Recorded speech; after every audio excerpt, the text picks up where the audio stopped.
If you're no longer receiving reminder notifications on your Facebook account, then in this video, I'm going to show you how you can turn the notifications on and start receiving reminder notifications. If you find this video helpful, I'll kindly request that you support me by just liking this video and also subscribing to this channel. To get started, you just go to your menu icon here that is displayed by your photo, and then tap on it to open the menu. And then under menu, tap on settings. And then scroll down to the section called preferences. Under this, choose the option called notifications and then go ahead and tap on it. Now you can see we have reminder here, and reminder is turned off.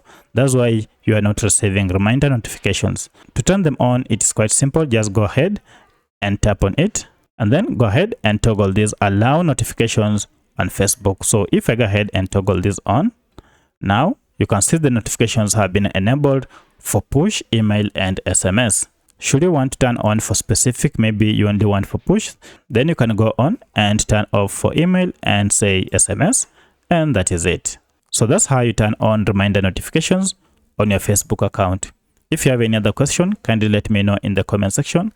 Otherwise, if this video was helpful to you, kindly hit the like button and subscribe to this channel to support me. Thanks for watching, and let's meet in the next video.